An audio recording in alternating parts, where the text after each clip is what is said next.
Hello, I love Super Nintendo. I eat, sleep and live everything SNES. I love Super Nintendo.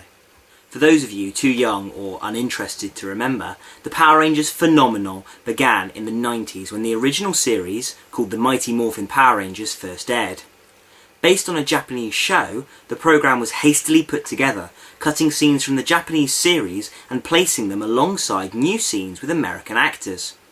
Altogether, the show looked a mess. The monsters were unrealistic, the acting was bad, and the formula for the show was predictable and uninspired.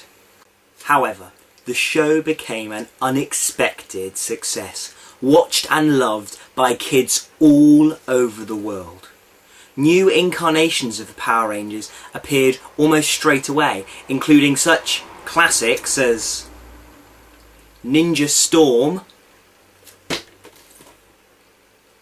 Mystic Force and Dino Thunder.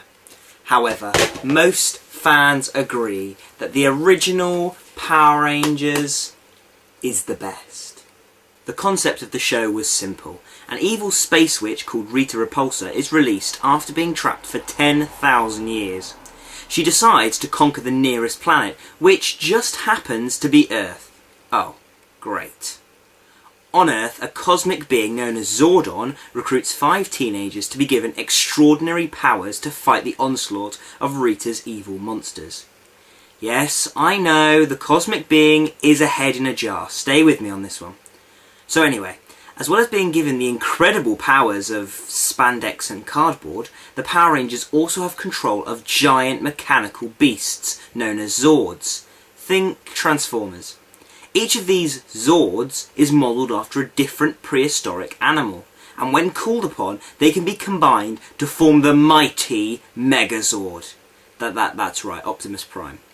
With all these Power Rangers, Zords, and weapons, merchandising became varied and ever-expanding. Christmas became a time of mass hysteria for parents trying to rush to get the last remaining Power Rangers from the shops. If you didn't go into school after the Christmas holidays with the Dragon Zord under your arm, then you were nobody. With all the merchandise that became available, it came as no surprise when a video game was announced for the Super Nintendo. Mighty Morphin Power Rangers, the video game, was released in Europe in 1995 to run alongside the original series.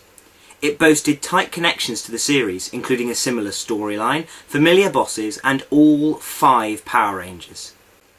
Wait a second, 5? What? Oh, well, anyway, we'll get to that screw up in no short time. Mighty Morphin Power Rangers is your typical side-scrolling beat-em-up, in the same style as Double Dragon or Turtles in Time. At the start of each level, you get to choose which Power Ranger you want to be.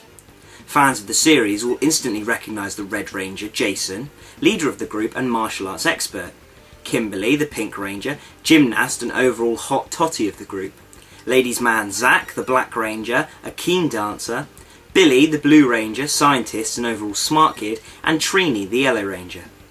So you pick your Ranger and get transported to the start of the level. The first 5 levels of the game are all similar. In the first scene, you are the civilian version of your character, walking through the level fighting putty patrollers. The level backgrounds vary from the streets to the sewers and some sort of hotel or apartment building or something. So you make your way through the level until you meet the level boss. Now it's Morphin time. Automatically changing into your corresponding Power Ranger sees you work through 2 more scenes fighting putty patrollers before finally going up against the final boss of the level. That is it for the first 5 levels. The same thing over and over again. Now, the levels are short enough that this doesn't get too mundane, and for anybody out there who's ever watched the TV programme, they'll realise that actually it's the same thing over and over again. So in all fairness to the game developers, they really didn't have an awful lot of variety to begin with. The final 2 levels see you playing as the Megazord against one of Rita's fully grown monsters. Here, the style of the game becomes a straightforward beat-em-up, a la Street Fighter style. You smack the monster around until its health bar is completely diminished, and then you call upon the power sword to finish them off. So there we have it. Now you get some bad ending and our heroes driving around and then dancing in Ernie's gym and juice bar.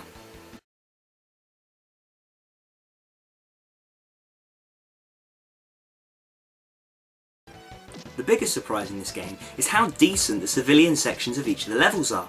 This is where the attention of the game developers to the original series really pays off. During the section, each of the characters moves and fights in a completely unique style. Jason uses a lot of strong punching moves that focus heavily on his karate background. Kimberly's fighting style appears very acrobatic, Trini's moves are based around her kung fu style, and Zack performs a variety of dance kicks and throws. Surprisingly, it is Billy though who proves the most entertaining during these scenes. In the show, he differed from his counterparts in that he had no martial arts training at all, and so often had to duck and hide from trouble. In the game, his fighting style reflects this well and makes for an enjoyable experience. Another thing that becomes quickly apparent is the difference between the civilian sections of the game and the Power Ranger sections of the game. When the Power Rangers morphed in the television show, they were notably different. Technically, this made sense, as most of the actual fighting footage on Power Rangers was cut directly from the Japanese show. Yeah, see that? No idea how to say it. Anyway, so because the actors were different, the Japanese actors were different from the American actors, they did look very different when they changed into their Power Ranger costumes. And so this has been reflected really well in the game. Because of this, when the Power Rangers were in their suits, they often looked nothing like the American actors. Most notable is when Billy becomes really good at fighting. I promise, that's the best example. Alright, fine, Trini becomes a man, we all know it. Yes, it's true. The Yellow Ranger in the Japanese show was in fact a guy. So when Trini, the Yellow Ranger, who's a girl, turns into the Power Ranger, she looks like a guy because it was a guy. They just used the Japanese footage. That's how badly they cut this thing together. Anyway, back to business. These changes have been well incorporated into the game. When morphed, Billy once again becomes a really good fighter. And yes, the Yellow Ranger still looks like a man. So there must be other good things about this game. Well actually, yes there are. There are loads of them in fact. The real beauty is the fact that Bandai, who made the television program The Power Rangers, also developed this game. So they had almost like an insider's view into the development of the game, which allowed them to make the game really similar to the TV program. And they basically got it spot on. Dragon Sword! Yeah, okay. They almost got it spot on. One of the best examples of this are the end of level bad guys. As mentioned, they are all taken from the first series of the show. There's Bones, Eye Guy and the Dark Warrior, three of the best monsters in the original series. Also, when the characters change into their Power Rangers form, you get the use of their signature weapon, which for at least three of them is a really good thing. Another great thing about this game are each of the Power Rangers have their own signature move. This acts as a sort of smart bomb and damages all enemies on screen. Whilst wasted on the putty patrollers that litter the levels, they come in very useful against the end bosses, and each is designed to signify each of the Rangers and their Zords. It certainly creates a greater barrier between the characters in their civilian outfits, and once they have morphed, you can actually believe that these people have superhero powers available to them.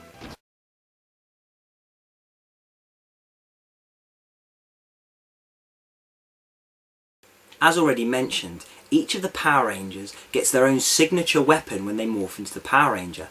The problem is, you have to use the weapon. Now, for three of them, that might be fine being given no choice. Zack wields his power axe, Billy utilises his power lance, and Trini bears her power daggers. However, what sucks are the other two characters. In the show, Jason gets the use of the power sword. Wait, no, sorry, that was rubbish. Power sword! Even that wasn't good enough. Jason? Power sword! So, wait a minute, what is this? That's not a power sword. It looks more like their blaster daggers than it does the power sword. How do you mess up a sword in a video game? They've been putting swords in video games before they even had the technology to make them look like swords. So how do you mess up the power sword in a Power Rangers video game? However, if you think that's bad, you haven't seen nothing yet. It's probably best I just show you.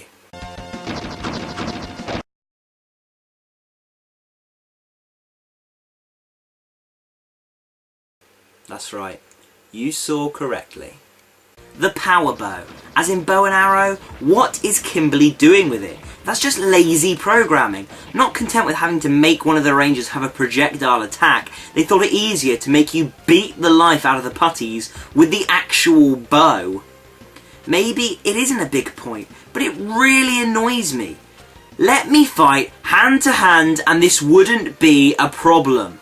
Any fans of the show will know how mundane an episode often is. Rita Repulsa makes a monster, Power Rangers get to a fight, initially losing but start to win, Rita uses magic to make the monster grow huge, Power Rangers call their Zords, monster stands still for a few hours whilst Zords travel from the farthest reaches of the globe, Zords transform into Megazord, Megazord calls on the power of the Mega Sword, kills bad guys, end. So it would be difficult for the game to do much more. However, it's amazing how mundane the levels get. The only baddies you see are the putty patrollers. Sure, they come in different colours, but apart from a few drone guns, that's it. And there is no complexity to the game. You see a baddie, smack it! There is an obstacle in the way, smack it! Someone has crashed a car, smack it! You see a medikit, bend down and pick it up. No? Oh wait, smack it! Seriously, it's lucky this game is so short, or you would be bored by the end. Dragon Zord! Alright, I'm getting there! That's right, the biggest screw-up in this entire game. No Green Ranger! First off, let me make one thing clear. I am fully aware that the Green Ranger was not one of the original 5 Power Rangers. However, the Green Ranger was in Season 1 of the show. He actually made his first appearance in episode 17 of the first series. This game, Mighty Morphin Power Rangers, came out 2 years after the show first aired. 2 years! Some of the bad guys in this game appeared after the Green Ranger. Long after, in fact, some of them. In fact, the last 2 bad guys, the ones you fight as the Megazord, they appeared long after the Green Ranger. So why isn't he in the game? I'm sure I wasn't the only one who thought the Green Ranger was the bomb. He got a better Zord than any of the others, he wore that awesome shield thing, not to mention the fact that he was sweet on Kimberly. So how do you leave him out of the game? It wouldn't have been that difficult to include him. His moveset could have been exactly the same as Jason's and no one would have noticed. But no, they left Tommy out.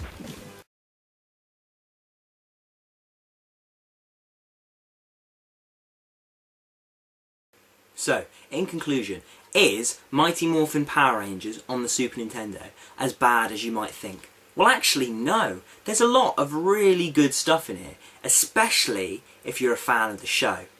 Now, granted, the game is only 7 levels long, and they're all a little bit mundane. However, if you're a fan, you could certainly do a lot worse than Mighty Morphin Power Rangers. Now, I'm going to be honest, it's not going to test your brain power like some Super Nintendo games might. But if you just want a bit of harmless beat-em-up fun, then you could probably do worse than this game.